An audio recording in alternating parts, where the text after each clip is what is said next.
Symposium organized by the National Academies at the request of the National Institutes of Health to assist the NSABB and the nation in preparation for dealing with gain-of-function research. Over the course of these 2 days, we'll have an opportunity to speak with one another about this challenging problem. Our aim is to try to assist the NSABB to prepare its recommendations to help the nation and indeed other nations of the world to deal with the problem. At this point, I want to welcome not only those of you who are here, but also all who are listening in on the webcast, and look forward to an active and engaging 2 days with you. To begin our program, we have an opportunity to hear a welcome and some opening comments from individuals who represent a variety of pertinent organizations who are related to the sponsorship and oversight of the work that we're doing in the course of these 2 days. At first, it's my great pleasure to introduce and to welcome the President of the National Academy of Sciences, Dr. Ralph J. Cicerone. Ralph, the floor is yours.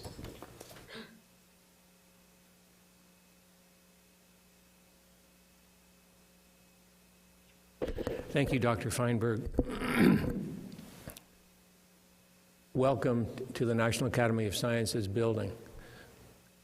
Over the years in this building, there have been convened any number of discussions such as this on important topics of the day and sometimes of the decade, where scientific underpinnings of an area with great potential benefit also lead to complexities. So in one sense, this kind of discussion is common here. Nonetheless, we're very, very happy to host all of you from so many different countries and different parts of the United States, as well as the web presence that Dr. Fineberg just mentioned. The meeting is sponsored by the National Institutes of Health, the Wellcome Trust, and the MacArthur Foundation. We're very appreciative of their stepping forward on these occasions. Excuse me. I am aware of some of the controversies in gain-of-function research and policy brought forth by people with very different points of view who see different ways to weigh the potential benefits versus the potential risks of this kind of research. So the discussion should be very interesting today. And as Dr. Fineberg just said, a major goal of this gathering is to allow people to discuss these different points of view and to respond to draft policies from the National Scientific Advisory Board on Biosecurity, which we refer to as NSABB, because they definitely want to hear from scientific community, medical professionals, and the public to find out how policies might maximize the benefit of this research while minimizing the risks. So here at the National Academy of Sciences and the National Academy of Medicine and our National Academy of Engineering, we're very pleased to do a small part in convening this distinguished group, and we look forward to the discussions. There's nothing like informed public opinion to hone public policies and occasionally to review them. So thank you once again, and Dr. Fineberg, thank you for the opportunity to be here.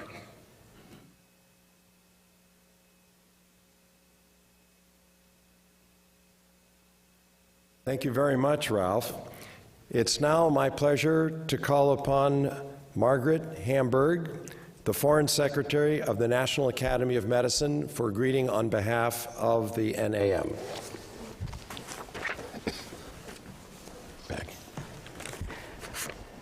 Well, thank you very much. It's a pleasure to be here. I want to echo the welcome of Ralph Cicerone, the distinguished president of the National Academy of Sciences, and I'm representing Victor Zhao, the president of the National Academy of Medicine, formerly known as the Institute of Medicine, and as was mentioned, I am now the Foreign Secretary.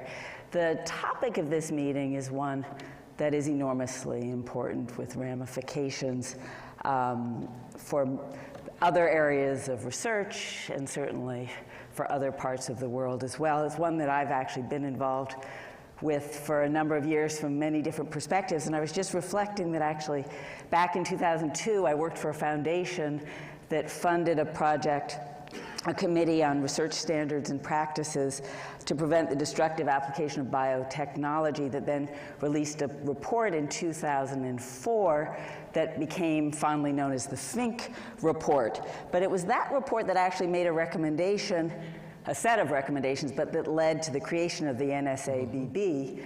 And of course, an important focus of today's meeting will be on the recommendations being made by the NSABB in the gain-of-function research arena. So there's a very important and continuing nexus between the work of the academies, the impact of the academies on science advice to government, government activities, and the continuing back and forth, which is so key.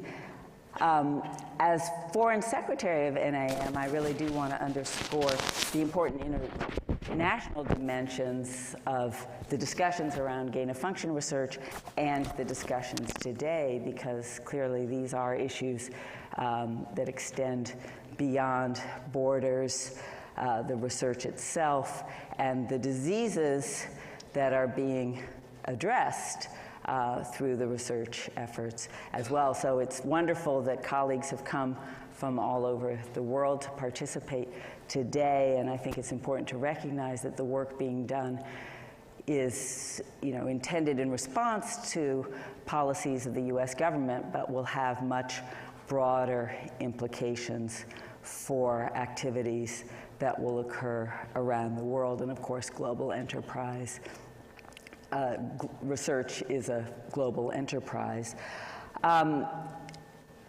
I want to also underscore, and I had wanted to be brief because there's so much that needs to be done over the next 2 days working with all of you, but I want to underscore the importance of this meeting. I think you all understand it, but that there have been many ongoing policy discussions and important actions that have been taken, but over the last year and a half, maybe a little longer now, there has been work, specifically looking at what should be the policy framework, what kinds of approaches should be taken to address this issue of gain-of-function research. And I think that this meeting really is an opportunity to look at the policy frameworks and approaches that are being put forward, and to think about what kinds of concrete next steps can happen, because we need to move from talking about the issue to really implementing policies and strategic approaches that will help to support scientific progress, but will also recognize critical public health needs, both risks and benefits, so that we can find a path forward that will really make a difference to promote and protect health for all. So thank you all for your willingness to participate. And as I said, this really is an important meeting where your work, your contribution to the discussion, your perspectives and experiences can make a real and enduring difference. Thank you.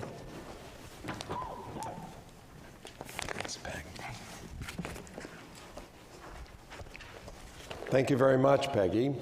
And now to offer a word on behalf of the Office of Science and Technology Policy, it's my pleasure to call on Dr. Joe Handelsman. Joe, thank you. Well, thank you, Dr. Fineberg, and thank you all for being here. I bring greetings on behalf of the White House. As you probably know, we've been tracking this issue very carefully for the last year and a half, and I wanted to make a few comments about the larger process in which this meeting plays a very important role. So I thank the National Academies for having this meeting and for all of you for participating either in the flesh or on the web, because I think this is going to be a landmark meeting. As Dr. Hamburg alluded to, there have been a few of those in the last couple of decades on topics related to this, and I think this is one that will really direct our future in important ways. As you know, the White House has been focusing on this issue for about a year and a half now, and we want to figure out policy that will be an effective way of keeping the life sciences vibrant and active, but also protecting safety and security across the globe. So over the last few years, the life sciences and policy communities have wrestled with the concerns of creating new pathogens, and particularly those that could trigger pandemics. We've also suffered a series of biosafety and biosecurity lapses in some of our premier federal labs, and that has generated certain questions in the public about the safety of the research that we're doing and how it affects the public. So in response, the director of OSTP, John Holdren, and the Homeland Security Advisor, Lisa Monaco, initiated a series of interagency reviews and initiatives with a letter that came out about a year and a half ago. Most relevant to this gathering, the laboratory incidents that prompted the reassessment and the evaluation of the risk-benefit evaluation that underpins the funding of certain types of gain-of-function research. The greatest concern focused on respiratory pathogens. The obvious ones are MERS, SARS, and certain strains of flu. So on October 17th, 2014, the US government announced a launch of a deliberative process to assess the potential risks and benefits associated with gain-of-function studies. During that process, the government instituted a pause on funding for certain kinds of gain-of-function experiments involving flu, SARS, and MERS, but there were several exceptions to that pause so that critical research could proceed. Two organizations that were asked to play key roles, and that brings us to why we're here today, were first the NSABB, the National Science Advisory Board for Biosecurity, was asked first to draft a set of recommendations on a conceptual approach to the evaluation of the proposed gain-of-function studies that brought concern to the scientific community and the broader public. These will then be reviewed by the broader life science community. We also asked NSABB to serve as the official federal advisory body for providing advice to the HHS secretary.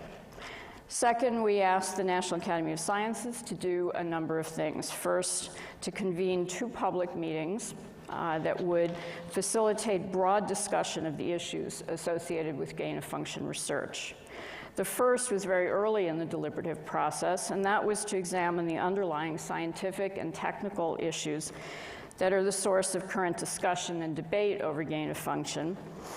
And then the second is why we're here today. And that's a symposium that was toward the end of this deliberative process to discuss the draft recommendations that NSABB is proposing and to discuss the future of policy for gain-of-function research.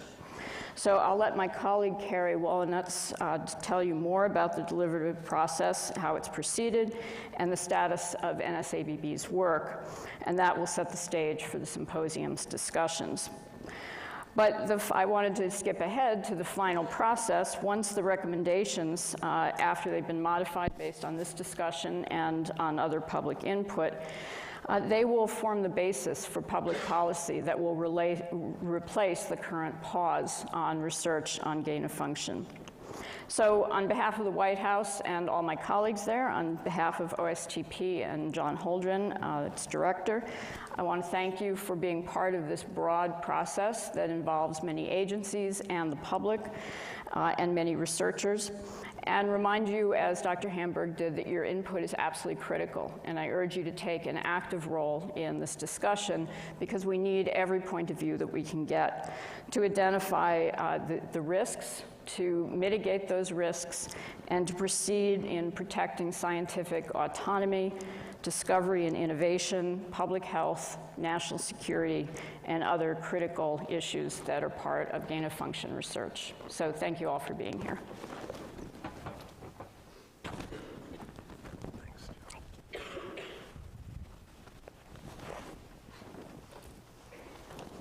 Thank you very much, Joe, for explaining so clearly the mandate and opportunity at the conference and making such a wonderful opening to our next speaker, who is Carrie Wolinetz, speaking on behalf of the National Institutes of Health.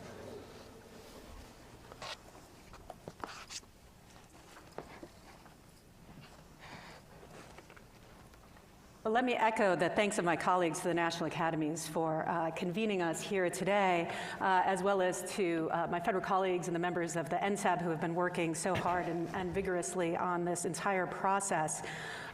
So I want to just start off with the, I think, very important point that the viruses are out to get us. I think that I'd be interested in a show of hands. How many of you have uttered or heard the word Zika in the past 24 hours? Just by way of illustration. And I think it is also very important to emphasize over and over again how important life science research is into addressing the challenges presented by infectious pathogens in terms of developing new countermeasures, vaccines, treatments, strategies for prevention. And it is because of this the U.S. government supports a robust and diverse life sciences research portfolio. The National Institutes of Health is clearly a big part of that, but we're joined by many other agencies in that regard. Equally true is the recognition that with that robust investment in life sciences research comes a certain amount of risk in working with dangerous pathogens and manipulating dangerous pathogens. And the responsible conduct of that research requires thoughtful and deliberative thinking of how we maximize the benefits of the research while reducing the inherent risks of that research and being very thoughtful about oversight processes. So as was mentioned by Dr. Handelsman, there have been a number of incidents which have really focused the U.S. government's attention on biosafety and biosecurity, and there have been a number of activities and reports produced by the U.S. government over the past year, 18 months, to really address and examine and consider additional policies and oversight mechanisms to ensure that the life science research that we support is in fact conducted in the most responsible way going forward. And I'm going to focus today on the details of this gain-of-function deliberative process, which brings us all together today. So gain-of-function research is a common tool in life science research. This is a common practice in microbiologists as they try to understand fundamental scientific questions related to disease, related to infection and pathogens. And gain-of-function studies have a great deal of potential in helping us understand the fundamental nature of host-pathogen interactions. They allow us to take a look at the landscape of pathogens out there and address whether or not they might have pandemic potential. They inform our public health and preparedness efforts in many ways. And as I already mentioned, they further our medical countermeasure development. So gain-of-function research, I think it's important to emphasize, is not itself a boogeyman. It is a common scientific practice. But there are certain gain-of-function experiments which have raised relevant concerns about their safety going forward. And specifically, the question of whether or not pathogens that we're engineering in our laboratories could pose a pandemic threat if they were deliberately or accidentally released from a lab, or could the information that we gain from those studies actually be misused in some way as to present a threat? And that brings us to a couple of important policy questions, which is the conversation today is continuing. Under what conditions could or should these studies be safely conducted? And the sort of broader question of should we be conducting these studies at all if they in fact pose significant safety or security risks? So this process has already been alluded to, but I just wanted to go into a little bit more depth. The deliberative process to develop gain-of-function policy was accompanied by a pause in certain types of gain-of-function research, particularly with strains of influenza, MERS, and SARS, so that we could all collectively take a deep breath and think about how we move forward safely and securely with these studies. I think, as Dr. Handelsman mentions, it's important to note that there was an exception mechanism for this pause to allow research that was critical to public health to go forward, which I think is important to recognize. The gain-of-function deliberative process has had a number of moving parts. The NSAB has served as sort of the official convening body to orchestrate all of these, and they've received a number of really critical inputs and continue to receive a number of critical inputs, including a risk-benefit assessment. I'm sure you've all got your highlighted copies with you, so we could talk about it additionally today. The first symposium of the National Academies, which is already mentioned, which was an important venue for hear diverse public opinion. And all of these inputs have fed into the the NSAB's recommendations in terms of how the US government should think about policy moving forward. So the charge to the NSAB was really sort of twofold. First, to advise on the development of this risk-benefit assessment, which ultimately was feeding back into the process.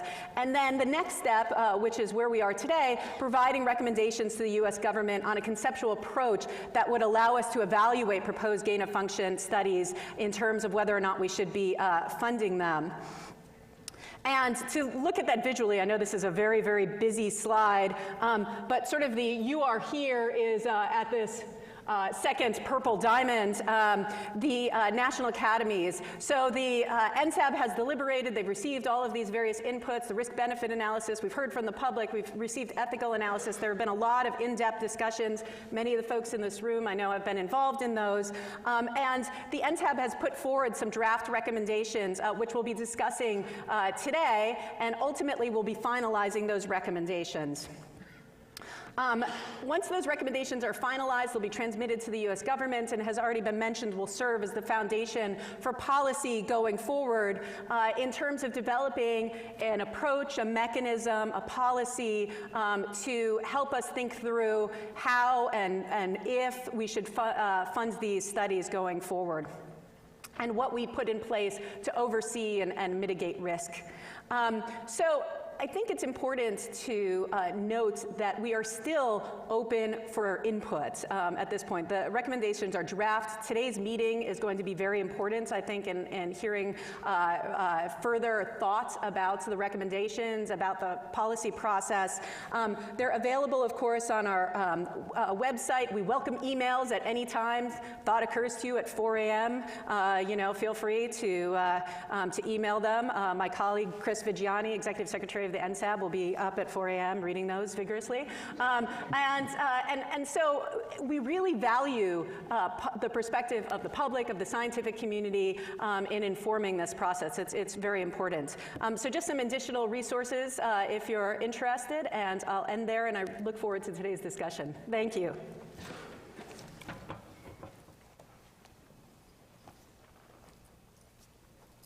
Thank you very much, Carrie. Well, thank you very much, Carrie, for a wonderful overview and clearly laying out the purpose and functions that this meeting will serve.